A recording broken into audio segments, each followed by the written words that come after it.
Assalamualaikum para bos-bosku. Wah, topik kali ini saya betul-betul kagum dengan cara pemerintah Malaysia memberi bantuan uang tunai maupun non-tunai. Assalamualaikum warahmatullahi wabarakatuh. Perbedaan yang sangat jauh penerima bantuan masyarakat Indonesia dan juga masyarakat Malaysia. Kalau di Indonesia, bantuan-bantuan seperti ini rawan dikorupsi. Tetapi kalau di Malaysia sulit dikorupsi. Karena apa? Sistemnya beda jauh. Kita harus mencontohi Malaysia, yang dimana bantuan sosialnya itu sampai kiamat tidak akan dikorupsi. Lagi-lagi, kalau di negara kita, bantuan sosial pun juga dikorupsi. Berbeda dengan di negara tetangga. Soal bantuan sosial, di sini sistemnya itu lebih canggih. Jadi kalau bicara kalau bicara tentang bantuan sosial, Malaysia menerapkan sistem yang lebih canggih, bukan sistem secara manual. Karena di Malaysia, dari segi KTP atau IC-nya saja, itu mereka bisa melihat data-datanya secara langsung. Orang ini dapat gaji berapa, setiap bulannya mendapat penghasilan berapa, itu terlihat. Tetapi sistem IC atau KTP yang ada di negara kita itu memang berbeda jauh dengan di Malaysia. Sehingga misal kata warga kita kalau mau diberikan bantuan itu masih ditulis-tulis, dicatat dari rumah keliling, ya kan, didata. Tapi kalau di Malaysia cukup lihat data-data di KTP-nya itu sudah terlihat jelas mana orang yang dapat bantuan, mana orang yang tidak dapat bantuan. Jadi lebih mudah, efisien, karena sistemnya sudah tertata rapi dan sudah maju. Itu kalau dari segi komentar saya. Oke, langsung kita simak bagaimana tanggapan dari netizen lainnya. Assalamualaikum para bos-bosku. Wah, topik kali ini saya betul-betul kagum dengan cara pemerintah Malaysia memberi bantuan uang tunai maupun non-tunai. Yang saya salut, bantuan itu nggak bisa korupsi, bos Q. Betul. Kok bisa ya nggak dikorupsi? Jadi gini bos, di Malaysia orang yang gaji di bawah RM5.000 itu dianggap miskin. Wah, 15 juta dianggap miskin. Kalau di Indonesia itu udah kelas menengah ke atas itu. Jadi yang gaji di bawah 15 juta itu diberi uang bantuan lah, langsung dikirim lewat ATM loh. Keren ya Malaysia. Betul. Terus ada lagi bantuan berupa barang dapur. Yang kerennya bantuan barang dapur ini bisa diklaim di supermarket. Bantuan ini sebetulnya berupa uang, tapi hanya boleh dibelikan barang-barang dapur. Sumpah keren sekali Malaysia. Yang lebih kerennya lagi, nggak ada tuh staf pemerintahan datang ke rumah-rumah untuk mendata penduduk yang layak menerima. Dan kemudian mana yang gaji di bawah RM5.000 itu bisa daftar online atau datang terus ke kantor. Sumpah pah keren sekali pemerintah Malaysia. Intinya gini, bantuan itu disalurkan kepada orang yang tepat dan dikirim terus dari pemerintah pusat ke orang yang layak melalui ATEEM. Jadi nggak bisa dikorupsi dong. Nah kalau di negara kita rawan dikorupsi karena bantuan itu dari pemerintah pusat turun ke provinsi, turun ke kabupaten, baru turun ke desa. Bukan saya mau menuduh, tapi kalian pasti tahulah. Banyak yang udah ketahuan korupsi itu Pak, kepala desanya. Bahkan waktu COVID-19 hari, itu satu menterinya, Pak Presiden Jokowi kalau nggak salah, namanya Juliari Batubara, menjabat sebagai Menteri Sosial. Padahal kan bantuan itu untuk warga yang terdampak COVID-19, kok tega ya? Maka dari itu sepertinya Indonesia harus mencontohi Malaysia dalam memberikan bantuan kepada rakyat. Ayolah Pak Presiden Prabowo, kasihan Bapak orangnya jujur, baik, amanah. Pasti banyak yang jadi duri dalam daging di sekitar Bapak. Tapi sekali lagi saya ucapkan di Malaysia, nggak ada yang bisa korupsi uang bantuan dari pemerintahnya kepada rakyat. Saya tegaskan semua aparat pemerintah Indonesia, bersihkan dirimu masing-masing. Setuju pesan Pak Prabowo.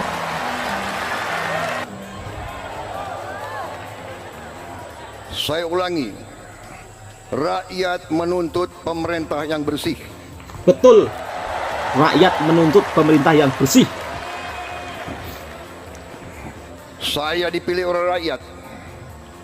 Atas nama rakyat Indonesia, saya tegaskan semua aparat pemerintah Indonesia, bersihkan dirimu masing-masing. Setuju Pak Prabowo. Bersihkan dari korupsi. Biar kita menjadi negara maju. Biar tidak tertinggal terus.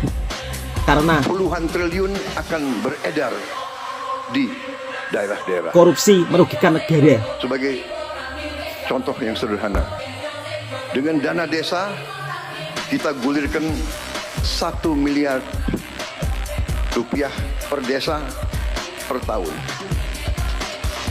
Dengan makan bergizi, desa per tahun melalui uang makan untuk tiap anak-anak itu beredarnya adalah kurang lebih 8 miliar rupiah per desa per tahun. Fish. 800% meningkat peredaran uang di daerah-daerah. Kita akan balikan yang uang tersedot ke pusat, ke Jakarta, kita balik, uang sekarang akan turun ke desa-desa, ke Mantap daerah-daerah. Pak Prabowo. Saudara-saudara, Stop, dengerin dulu ya. Perangkat desa Lengan Sari kedapatan ngarahin pemotongan dana PKH. Dan parahnya lagi teman-teman, ini disaksiin langsung sama Sekdes. Kok bisa? Gimana ceritanya? Di sini gue mau bicara soal PKH yang dipotong. Jadi bayangin sekarang, dana bantuan yang harusnya buat meringankan beban warga, tapi malah dipotong sepihak sama oknum perangkat desa. Waduh, Nulisnya lagi, ini uang gimana? katanya diminta dengan dalih sukarela. Tapi kok kesannya kayak diwajibin. Nah, di sini gue mau ceritain kronologinya. Oknumnya itu berinisial N yang menjabat sebagai kasih pelayanan, ngasih arahan ke ketua kelompok KPM buat minta uang dari penerima bantuan. Bahkan ada warga yang cerita kalau jumlahnya dipatok 50.000 per orang. Bayangin 50.000 itu mungkin kecil bagi kita, tapi buat mereka yang membutuhkan, Ini gimana? yang harusnya Ini menerima gimana? manfaat ini, itu berharga banget teman-teman. Masalah ini jelas jadi makin kacau karena melibatkan sistem yang seolah-olah udah diatur. Nggak cuma sekedar minta sih, tapi uangnya harus diserahkan lewat ketua kelompoknya dulu katanya. Lalu diteruskanlah ke oknum N ini. Dampaknya jelas teman-teman. Hak warga yang udah susah malah dirampas. Kepercayaan mereka ke pemerintah desa pun ya jelas jadi rusak di sini. Gimana menurut kalian? Lagi-lagi oknum. Share pendapat kalian, drop komen ya. Kenapa orang lain terima, kami juga terima? Saya naruh orang penguasa minaran. Hah? Hari terakhir Jokowi.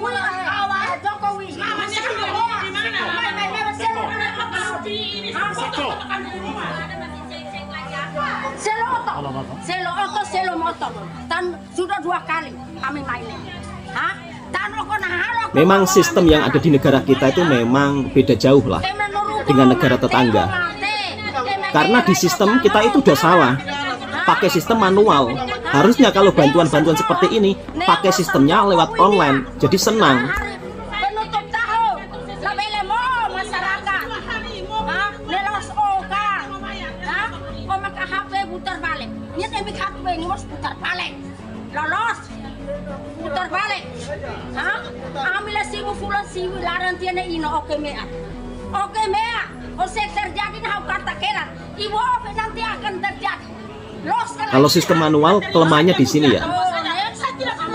Jadi kadang-kadang tidak tepat sasaran, salah sasaran, sehingga menjadi perselisihan. Coba kalau pakai sistem online, pasti nggak akan seperti ini ya. Tetapi untuk merubah sistem tersebut itu juga dibutuhkan dana yang cukup lumayan tinggi.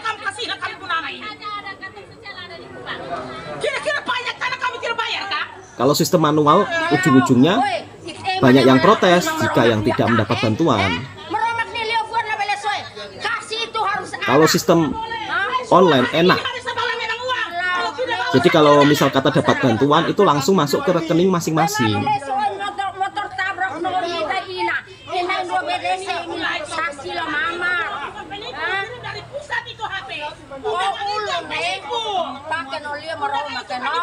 Dan sistem manual seperti ini juga rawan dikorupsi.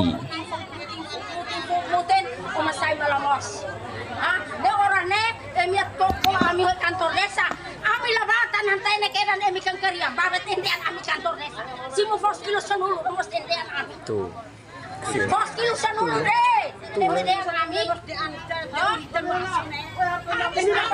Kasih lagi Pak dong. Dokter pilih itu kami tahu. Baru dong tidak kasih lagi karena masuk. Harusnya nggak menjadi keributan seperti ini ya. Ya mudah-mudahan dengan adanya kejadian seperti ini ada pembenahan di sistem bantuan-bantuan tepat sasaran. Karena kalau sistem manual ya seperti ini. 60 juta, beli tapai, panas make biri-burin. Dah ya. Jangan harap Probolinggo bisa maju kalau korupsi dan pungli kecil-kecilan masih dimaklumi oleh pemerintah. Sudah menjadi kebiasaan oknum perangkat desa dan juga kepala desa. Korupsi kecil-kecilan menjerat orang kecil. Bahkan ada juga ini di salah satu desa Jangur kalau nggak salah, itu tadi saya lihat beritanya bahwa di sana ada proyek fiktif, ya kan? Terus udah dilakukan pemeriksaan juga sama inspektorat, tapi ya nggak ada hukuman, ya cuma disuruh kembalikan dana aja. Aku juga mau kalau kayak gitu. Terus ada lagi pemotongan bansos gitulah. Apa kalau nggak salah itu di berita itu kalau nggak salah saya baca dari BLT-nya 900 dikasih 300.000. Ini kan untungnya udah 600.000. 600.000 mungkin ya anggaplah 100 orang yang nerima itu ya. 60 juta men. 60 juta beli tapai, panas make biri-burin men. Dah ya, ngedik. Tolong boleh. 700,000 rakyat Malaysia akan dapat bantuan SARA bermula 22 Januari tahun ini. Bantuan SARA ni korang boleh guna untuk beli barang kebutuhan asas dekat kedai runcit, pasar raya. Gunakan apa? Mic aja. Ada 13 kategori produk yang korang boleh bayar gunakan bantuan SARA.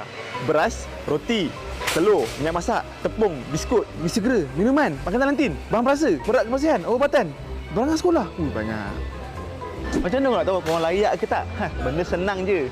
Korang boleh layari www.maikasih.co.my atau korang boleh pergi kaunter Maikasih. Cek guna IC korang je.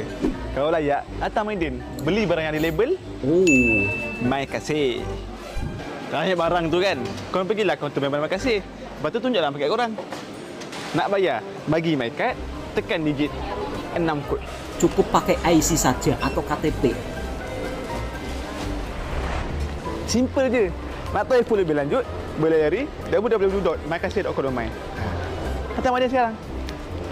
Gimana bos, keren kan Malaysia? Banyak bantuan yang diberikan, tapi nggak bisa dikorupsi. Karena bantuannya langsung masuk ke ATM rakyat. Kalau Indonesia Betul. seperti ini, otomatis koruptor itu gigit dia. jari. Karena nggak bisa maling duit rakyat. Mantap ya caranya pemimpin Malaysia. Korang penerima sumbangan asas rahmah, tahu tak yang korang boleh semak baki bantuan dengan guna apps MyKasih je? Jom saya share caranya. Sebelum tu, jangan lupa save dan repost video ni untuk rujukan. MyKasih ni bertujuan untuk membantu golongan miskin dan miskin tegar yang juga penerima sumbangan tunai rahmah. Jika keluarga korang terpilih menerima sumbangan asas rahmah, maklumat MyKad seorang ahli keluarga akan didaftarkan sebagai penerima. Ini kategori yang layak dapat bantuan SARA 2024. Kadar bantuan dah dinaikkan daripada RM600 ke RM1,200 setahun untuk Yang kategori bujang ini pun dapat dan yang loh. bujang kekal RM600. Barang yang boleh dibeli adalah makanan asas, barangan kebersihan diri, ubat-ubatan dan peralatan sekolah. Korang boleh cek baki allowance melalui 3 cara. Yang pertama, check di apps MyKasih. Boleh install apps ni dekat Google Play Store dan Apple App Store. Kedua, portal rasmi MyKasih di sini app.mykasih.net. Dan yang ketiga, semak di resit pembelian macam ni. Share video ni pada kawan dan ahli keluarga kategori miskin dan miskin tegar supaya mereka tak tercicir bantuan ni. Kalau ada Rakyat miskin diduga dikorupsi. KPK menggeledah kantor Kementerian Sosial pada 23 Mei terkait bantuan sosial keluarga penerima manfaat program Keluarga Harapan tahun 2020-2021. Penggeledahan di Kemensos terkait dugaan tipikor penyaluran beras bantuan sosial ini bertujuan untuk melengkapi barang bukti. Kok bisa ya? Risma menilai program bansos ini aneh, terutama soal penggunaan anggaran. Sejak lama dirinya udah mulai curigai bansos ini. Setelah ia dilantik, Jokowi berpesan agar penyaluran bansos dilakukan dalam bentuk cash bukan barang karena bansos berupa barang rawan korupsi. Kepala Bagian Pemerintahan KPK Ali Fikri mengatakan bahwa dugaan korupsi ini mengakibatkan kerugian negara hingga ratusan miliar rupiah.